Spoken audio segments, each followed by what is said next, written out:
sahiplerinden, mahrumların, ezilmişlerin ve yalın ayaklıların bağrından kopuk gelen feryat.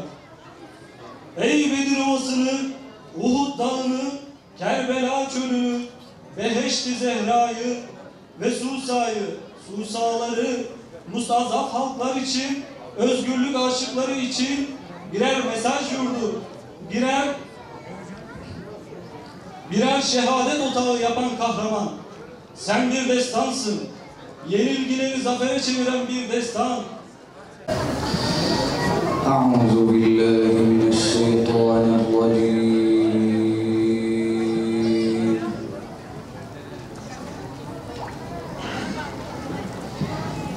بسم الله الرحمن الرحيم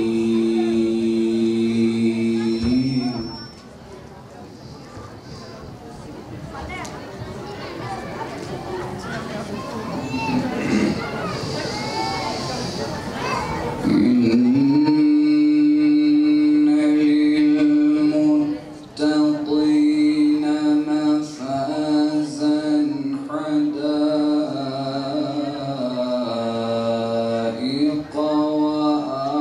وأعنابا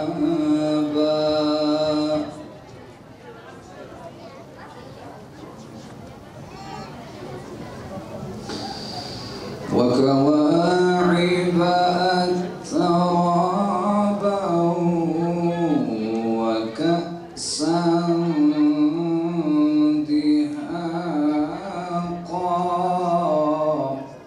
Programda emeği geçen herkesten Rabbim razı olsun. Maşallah, barekallah. Sizler de bizler de bu salon programlarını özlemişiz. Darısı meydan programların başına diyelim inşallah. Malumunuz Türkiye'de Şubat ayı denilince hemen akıllara şehitler geliyor. Yıllardan beri Şubat ayı şehitler ayı olarak Türkiye'nin çok farklı coğrafyalarında, illerinde, ilçelerinde idrak ediliyor ve bu isimlerle de Şehitler Gecesi programları, etkinlikleri düzenleniyor. Bu sene Şubat ayı Şehitler Ayı ile birlikte malumunuz Dünya Kudüs Haftası olarak idrak edilmeye başlanıyor. Yarın akşam İsra ve Miraç hadisesinin yaşandığı bir gecedir. Mübarek Recep ayının son haftası içerisindeyiz. Dolayısıyla bu günler, bu geceler gerçekten de manevi açıdan bizim için çok önemli, çok kıymetli günler ve gecelerdir. Tabii şehit ve şehadet meselesine kısaca bir değinmek istiyorum. Şehit hepimizin bildiği gibi Allah için hayatını feda eden insanlara şehit ve bu makama, bu mertebeye de şehadet makamı, şehadet mertebesi denilmektedir. Tabii şehitler için ağlamaya, sızlamaya, üzülmeye gerek yok. Allah-u Teala Kur'an-ı Kerim'in çok farklı ayetlerinde Peygamber Aleyhisselam farklı hadislerde şehitlerin makamını, şehitlerin ecrini anlatan ayetler, hadisler çoksadır. Belki en çok bilineni Allah diyor ki Allah yolunda ölenlere ölüler demeyiniz. Bilakis onlar diridirler fakat sizler bunun farkında değilsiniz. Yani her ne kadar bizce ölü olsa bile, bu dünyada yaşamıyor olsa bile Allah'ın fermanıyla anlıyoruz ki bunlar ölü değil. Aksine diridirler. Ama tabii biz aklımızla, hislerimizle bunu anlayacak düzeyde değiliz. Dolayısıyla şehitlere ölü değil, bunlara şehit denilmesi lazım. Tabii şehit insanın en değerli, en kıymetli varlığı insanın kendi bedenidir, kendi canıdır. Dolayısıyla şehit en değerli olan varlığı, hayatını, ömrünü ve canını Allah yolunda feda ediyor. Bundan daha büyük bir fedakarlık olamaz. Yani düşünün, bir insan gelip sizin için hayatını feda ediyor. Eğer bir insan benim için hayatını feda ediyorsa, ben o insana imkanların çerçevesinde, maddi olanakların çerçevesinde bu insana her şeyi feda ederim. Her şeyi veririm. Çünkü benim için hayatını feda etmiş. Benim için varlığını ortaya koymuştur. Dolayısıyla şehitler de Allah için en değerli, en kıymetli olan varlığını Allah yolunda feda ediyor. Ve Allah-u Teala da kendi şanına, kendi yüceliğine yaraşır bir şekilde ne yapıyor? Ona mükafatlarda bulunuyor. Ki hadislerde geçiyor. Normal şartlarda cenneti gören, diğer dünyaya giden hiçbir insan tekrar bu dünyaya geri dönmek istemez. Geri gelmek istemez. Çünkü cennet mükafatı bu dünyadan çok çok daha güzel. Çok çok daha rağbet edilecek şeylerdir. Ama bir istisna var. Şehitler. Şehit olduktan sonra bile tekrar dünyaya gelmek ve tekrar Allah yolunda şehit olmayı ister. Dolayısıyla şehitlik öyle yüce bir mertebedir. Daha önemlisi şahit olarak kalmak vardır. Yani şehit ve şahit ikisi aynı kökten geliyor. İkisi de ismi fail, fakat şahit kalmak belki bazen şehit olmaktan daha zordur. Daha meşakkatlidir. Dolayısıyla kardeşlerim,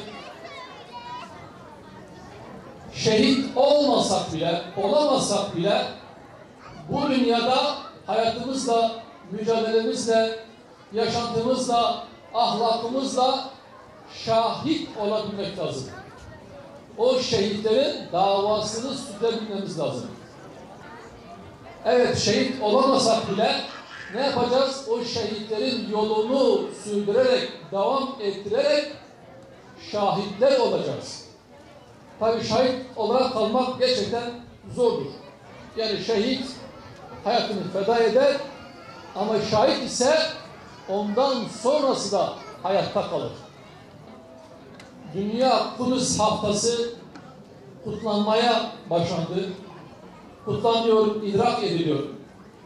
İşte Kudüs davası Müslümanların ortak davasıdır. İlk kıblemiz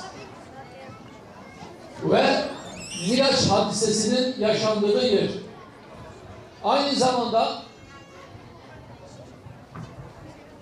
Aynı zamanda ayetle sabittir ki etrafı bereketli kılınmış. أي كرامة هي كرامة الأكرم منا جميعا وأي منزلة لشفعاء أهلهم وأي فضل ودماؤهم تشهد على تضحياتهم. Bizler Filistin davasından kanını daha muhafaza edebilecek bir dava ya da feda edebileceğimiz daha büyük bir dava yoktur. لقد كانت تضحيات الشهداء شعلة نور يستضاء بها للوصول إلى تحرير التراب المقدس وتحرير الأسرى من دنس الاحتلال. Şehitlerimizin kanı inşallah Mescid-i Aksa'nın özgürlüğü ve Filistin özgürlüğü için bir adım olacaktır. لا تزال أرواح الشهداء تحلق فوق رؤوسنا. لا زالت ذكرى الشهداء في قلوبنا. Elhamdülillah ki başımızın üstünde şehitlerimiz var ve bununla beraber her zaman kalbimizde şehitleri anıyoruz. ولا زالت كلماتهم في مسامعنا. طيب الله ثراهم. Ve şehitlerin sözleri hala kulaklarımıza çınlamaktadır. Allah da onların yerini doldursun inşallah. وتقبل جهادهم وأكرم نزلهم ورفع ذكرهم وجعل الجنان مستقرهم. Allah-u Teala şehitlerin şehadetini kabul etsin, onların dualarını, onların çalışmalarını kabul etsin. İnşallah onların mekanı cennettir. لا زال الفلسطينيون يعيشون بين معركة تلو الأخرى للدفاع عن شرف الأمة، للدفاع عن القدس والأقصى. Filistinliler ümmetin şerefini, ümmetin en önemli meselesinin davasını savunmak için her zaman mücadele veriyorlar ve mücadele vermeye devam edecekler. لقد كانت المعركة الأخيرة معركة سيف القدس التي كانت دفاعا عن مصرع رسولنا صلى الله عليه وسلم دليلا واضحا على الإعداد والتجهيز لمعركة التحرير الكبرى. Filistinli kardeşlerimizin son Kudüs Kılıcı Savaşı'nda verdiği mücadele şunu gösteriyor ki Filistinli kardeşlerimiz hem silah olarak hem de güç olarak hazırdılar işaret edecekler. نعم التقى الشهداء ولكنهم أحياء في السماء. Evet şehitler verdik ancak bu şehitler elhamdülillah diridirler ve şu an yaşamaktadırlar. لقد تركوا في قلوبنا غصة وفي عيوننا عبرة ولكنها معركة الله التي دافع فيها الشهداء عن المصرع والأقصى وعن كرامة الأمة. Bu şehitler evet aklımızdadırlar, kalbimizdedirler ve elhamdülillah yeni şehitler de yeni mücahitlerle yetişmeye devam ediyor. سيف القدس كانت واللقاء القادم تحرير القدس بإذن الله. Elhamdülillah Seyf-i Kuds Mescid-i Aksa'nın özgürlüğünü yaklaştıran büyük bir cihattır. وإن شاء الله رب العالمين يخرج من بينكم من يحرر الأقصى من الاحتلال الصهيوني. Ve inşallah aramızdan Selahattin Eyyubiler çıkar ve Mescid-i Aksa'yı özgürleştirirsiniz. وتشاركوننا تحرير القدس بإذن الله. Ve sizler de bizlere yani Filistinlilere Mescid-i Aksa'yı özgürleştirmekte yardımcı olursunuz.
Ya Rabbi, kitabından buyurduğun gibi sana söz verip, sözün üzerinde sadakatini gösterip, kendini feda eden kardeşlerimizi bize örnek eyle. Amin.